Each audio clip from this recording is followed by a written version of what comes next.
33,000. That's how much in debt I was at the beginning of my property journey. And within 5 years, I become a net worth millionaire. Today, I want to deep dive into the nitty gritty details of how I did it and how you can make this a reality too.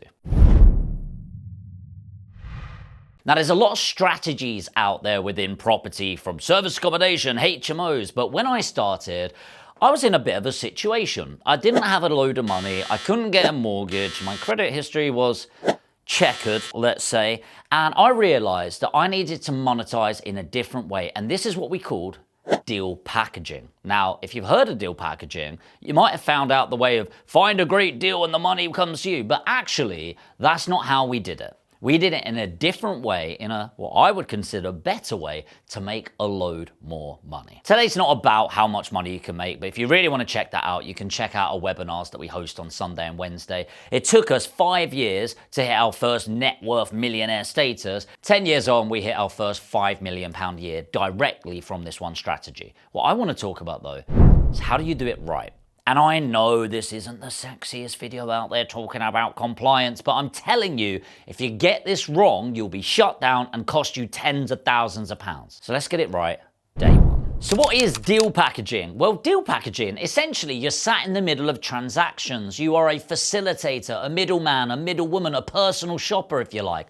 On one side, you've got properties. On the other side, you've got money. And you want people that are motivated to sell, motivated to invest, and then you merge them together. So you're not actually buying anything yourself. And by the way, you can also buy the properties that you're sourcing once you've built up your funds. What you're doing is finding great opportunities for a great investor that's wanting a great return, and you get paid in the middle. On average, most newbies will get paid about £5,000. We charge up to £9,500 per property due to the level that we've got to now. So this sounds pretty cool, right? So I'm basically like an estate agent, but instead I represent the investor instead of the vendor, and you get paid a lot more because you've got added skill sets that agents just don't have. By the way, if you're an estate agent, don't get upset by that comment. You're here because you want to upskill yourself and divide yourself from the rest. But there are laws, and apparently we have to follow them. So let's go through them and see what ones we need. So the essentials.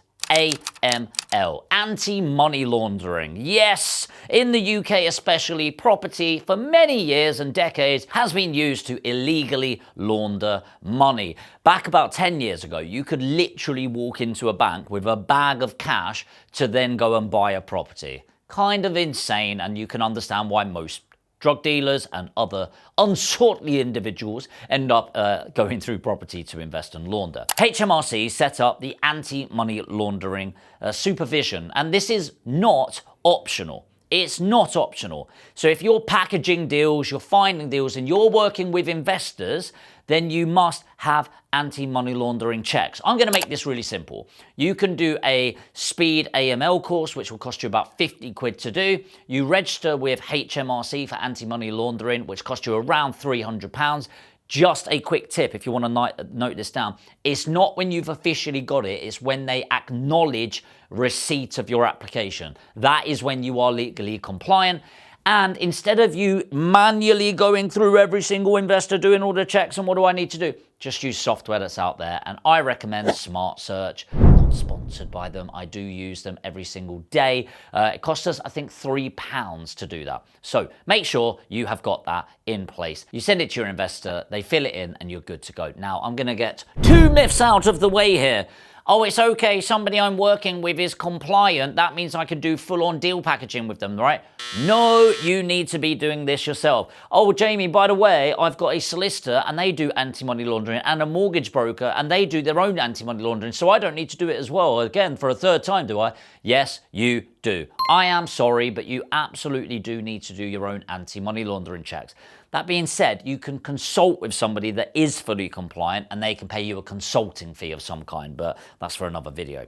Number 2, you need to join a redress scheme. So you've got the PRS scheme or property ombudsman. They're the 2 most common ones. I personally prefer the property ombudsman, and it can cost a couple of £100 a year. All right, only costs 1 to 3 days to set up, but what it does is it gives your client a space to complain if they feel mistreated, which in our space is required by law. So the TPO, the Property Ombudsman, is the one I use. And by the way, I've gone to them a few times, a couple of times as a customer where I felt wronged, and an investor's taken me to the TPO. Now, I've won every single one. That's kind of irrelevant though. The point is, people get scared if it's escalated to the TPO, but that's not the point. The point of a TPO is to protect you and your customers. Let's face it, when you feel you're right, you feel you're right. And when a customer feels they're right, they feel they're right. And sometimes I'm going to be wrong, by the way, and it's an opportunity to improve my process. It's not about being right all the time, but the reality is, how is it fair to a customer that's paying you money? They feel wronged by you and want some partial refund, and you go, no, I don't feel I've done anything wrong, therefore I'm holding on to your money. I don't know about you, I would feel a little bit aggrieved with that situation. So a TPO, or the redress scheme, you shouldn't be scared of them. They're a mediator. It's just that we're at a disagreement, we're not going to change our point of views, let's escalate it, they ask for all the evidence, you submit it, and you do what you're told. And by the way, we've never had one where we've gone to the TPO and they've gone, you have to pay this. But one day it will happen and they'll pay it back, because that is what is right in business.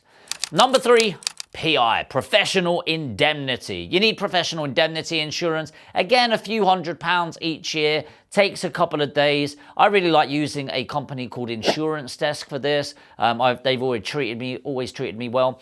Top tips on this: your costs will go up if one of two things are done. Number 1, are you holding reservation fees? If you've been educated correctly, you should not be holding reservation fees. And number 2, are you doing projects? Like, are you doing the refurbishments? And I suggest, unless you're a qualified project manager, the answer is no for that, all right? So the answer is no for both, and that's going to save you genuinely over £300 at one piece of advice. You want to make sure that you're answering properly, because what's the point getting professional indemnity insurance if you lie on it? So put the budget in place and make sure things are accurate. Number 4, ICO, data protection, GDPR, if you heard about that uproar. GDPR come in about, it must have been about 5 years ago, and the irony is I had so many emails from people that I didn't even know had my data, because they'd never emailed me before, but they went into panic stations to make sure they couldn't lose me as data.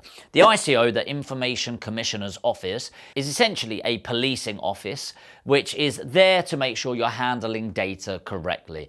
The reality is, it's just a tick box, but it's fairly obvious when you actually look into it. Don't leave somebody's name and number on a whiteboard with access to their bank details and how much money they've got, right? Honestly, it's absolutely ridiculous when you go through the test fit. You'll laugh at some of the questions, but you do need to have it. And if you're a new business, even if you're going to networking events and you're exchanging business cards, you must be registered with the ICO, and it costs about 40 to 50 quid a year. All right, it's really not that big of a deal. Number 5, your paperwork. You've got to get your contracts in place, all right? Now, I like to keep this really simple: an anti-money laundering checklist, proof of funds form, investor terms and conditions, a sourcing agreement, and terms of business and your SLAs. Terms of business, your SLAs is what service level agreement are you going to do? That's not actually a legal requirement for that one, but I like doing it because it keeps me accountable. Okay, now you can get templates or legal packs,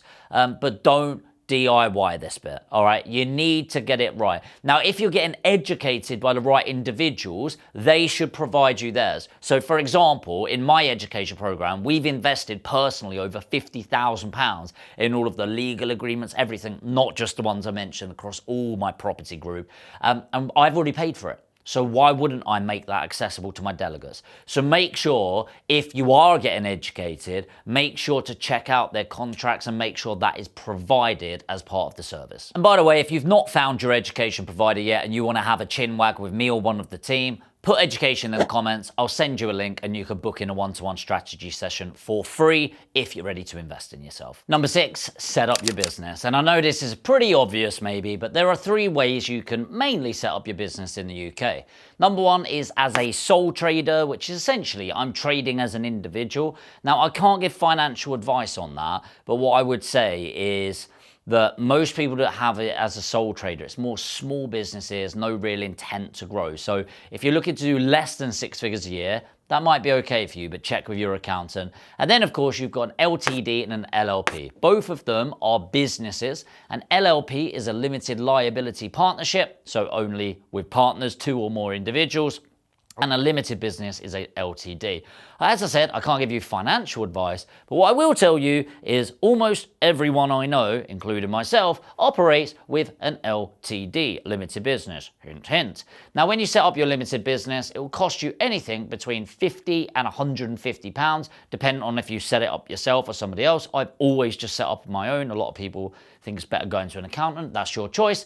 But when you set it up, you're going to have SIC codes. So every business has a SIC code. And a SIC code is essentially a security code telling people what you do. You can have up to 4 per business. It's very rare. In deal packaging, I'll just tell you this, I would always use 68100 and 68310. So 68100 is buying and selling of real estate, and 68310 is real estate activities. There is no SIC code saying you are a deal packager because technically there's no such thing. It's just branding. So we've got these 6 things in place.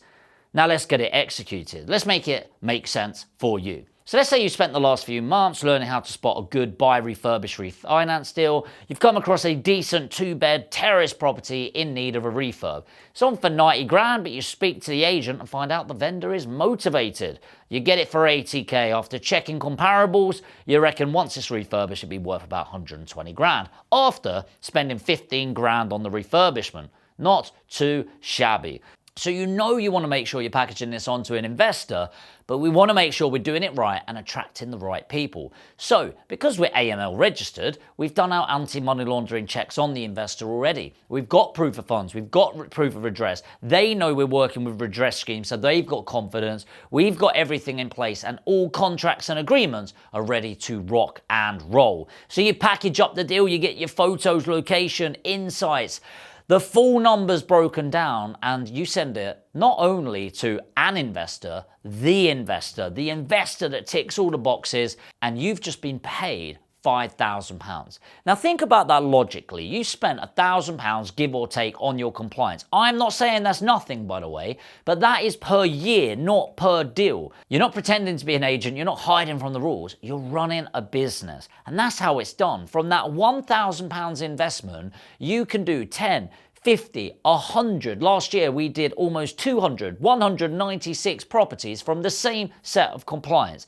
If that isn't worth your time and energy, I don't know what will be. So if you watched this far, by the way, probably tells me you're quite serious, that maybe you've got some training gaps, but you want to do this right. It's time to take it seriously. If you really do want to take this to the next level and you're ready to back yourself and you want to do things in the right way, then maybe I can help. If you're ready to take action, put education in the comments right now, and I'm going to open up some free one-to-one strategy sessions with me or one of my team, and we're going to give you a roadmap of how to get from where you're at to your first £100,000 a year. If that sounds interesting and you're ready to back yourself, yes, by the way, we also want to work with you, and there will be an investment with that. But the only way to find out is by clicking the link below, fill in your details. If it's not working for you, put education and book in your one-to-one call. I hope this has been valuable. I'm really excited to have that chat with you, not only because I like talking with people, but ultimately every call is one step closer to transforming your life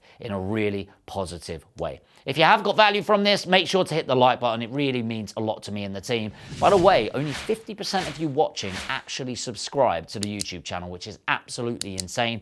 Hit the subscribe and the notification bell, and you'll see the best upcoming videos.